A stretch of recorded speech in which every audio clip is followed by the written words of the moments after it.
Hey fellow babies, welcome back to Pachter Factor on SIFTD.net. I'm Michael Pachter, happy to have you here. Hope that you are watching this when it's a brand new release as a Patreon patron. If you are, thank you. If you're watching on YouTube as a YouTube subscriber and getting it real time, thank you for that as well. We need support just to make ends meet. It costs money to produce this stuff. I get paid zero. This is all volunteer, which is why we offer it on YouTube a week late for free. But if you aren't paying on Patreon or as a YouTube subscriber, please read in the show description how to link your Amazon Prime account to your Twitch Prime account. It's free.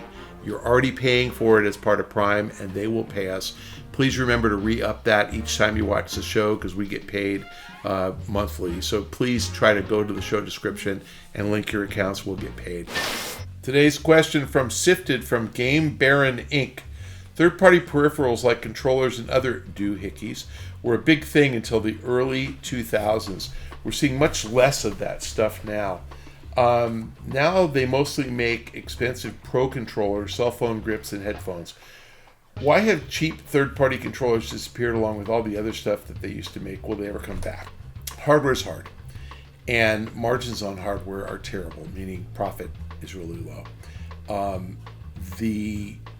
What ended up happening is that the profit in headsets got squeezed by cheap imitations, essentially. And so it's really hard for a headset maker, for example, to charge anything other than $49, $79, or $99. And you expect what used to be a $300 headset for $99 now. And so they just can't make very much money. There's just not that much profit in it. And if you're going to spend $250 or $300 on a headset, trust me, everybody's making plenty of money on that. That's just not most headsets. And the problem is that you get guys like me who wear their Tozo earbuds. These cost me $30. And they are just as good as Apple AirPods. They work absolutely awesomely. $30. I can play multiplayer games with this thing, and it totally works. So why would I spend anything more than $30 when it works absolutely fine? And so that's been kind of the process for headsets. Is a really uncompetitive business. And you ended up with good brands like Astro getting bought by Logitech, and Logitech is about the best hardware manufacturer on the planet, meaning most efficient. So they have scale, they make gajillions of everything, keyboards and mice and cameras. But yeah, they've all squeezed the margin out of it. As far as aftermarket controllers, same thing. It's like people who, if you just want a standard controller, it's like they cost $50, you don't want it. So guess what? Mad Catz had them for $10. Mad Catz is bankrupt now. They went out of business because they couldn't make any money selling controllers at $10. So what ends up happening is you get the Elite controller that's $100. You get the Scuff controller that's $150, and those are essentially $50 controllers that have a lot of cool extra stuff added to them. And Microsoft sells 1 million of them, so 1 million Elites a year. That's a lot, right?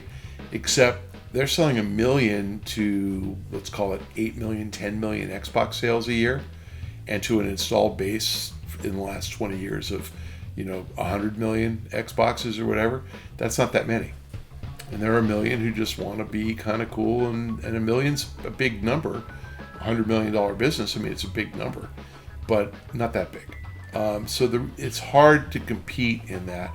Where you could compete is mice, right? Because there's 400 million computers sold a year, 400 million mice shipped with computers. But again, what's a mouse cost? Go online and look what a Microsoft mouse costs. $10. There's just no profit in it. They don't sell that many, and there's 400 million mice a year shipped with computers. How many of us buy an extra mouse? So no, it's honestly, if it was a good business, there would be plenty of competition, and there would be plenty of people making them. It's a bad business. So the answer to your question is no. Now, where I think it's going to get interesting, and this is one of my patents, by the way, is I am friendly with the guy who invented the Scuff controller, Duncan Ironmonger. And I have one somewhere, but the Scuff controller has paddles on the bottom, and so the paddles essentially are like hitting the X button or the O button. They're on off, like you either hit it or you don't. And I was looking at another set of patents on a different type of device, and they had pedals, and by pedals I mean like a gas pedal, where you could vary what happened. So think of an on-off switch for a light versus a rheostat, a light dimmer. This different device had pedals on it like a dimmer. And I thought, well, what if you put these dimmer switches on the bottom of a controller instead of paddles, right? Next thing you know, took 2 years, we got a patent for it. Did I rip off Scuff and Corsair? 100%. I did. Is that revealed in our patent? 100%. We have their patents in there. We showed it to the patent office and we said, these guys have on-off switches. We're going to add rheostats to our controller. And by the way, the guy who created the rheostat, he's got a patent on that, and the light switch guys couldn't say anything about it because on-off is different from dimming. So we have a patent for it. You know why I came up with that? Do you know where that came from? Game Pass. Because I have this view, and you watched an earlier Pachter Factor where I said this, Microsoft's going to have 200 million Game Pass subscribers because there are 200 million people who don't want to buy a console, who want to play games. Do you know what those 200 million people don't have? They don't have controllers. So I wanted to come up with a controller, and our thing does much more than the paddles and pedals. We also have a Bluetooth chip in there that will talk to any internet router, any smart TV, any Chromecast, any Fire TV, any Roku, any cable box, any PC. So we came up with a universal Bluetooth controller that will work with anything.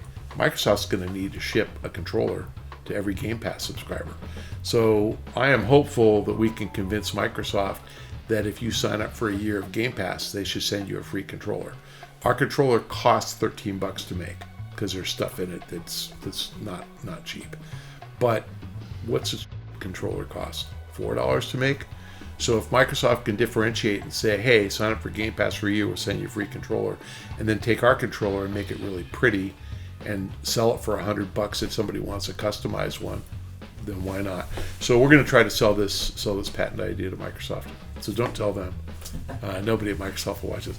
But I came up with that idea because I think that really makes sense. And if Microsoft has 200 million Game Pass subscribers, there'll be, they'll start out with 200 million controllers, but they'll sell 40 million a year. People will wear them out. And honestly, people will want to play in multiple locations. And if you have your kids in college, they'll want controllers to access your subscription, just like Netflix. So my bias is you can sell 2 or 3 controllers to each household. So it could be a real big business. Anyway, that's where they're going. They're going to guys like me. So when you first see your Microsoft cool controller with pedals instead of paddles, you'll know that you're helping my retirement. Thanks for joining us on Pachter Factor on SIFTD.net. Appreciate your Patreon patronage, your YouTube subscription, and your linking your Amazon Prime account to your Twitch Prime account. We'll see you next time.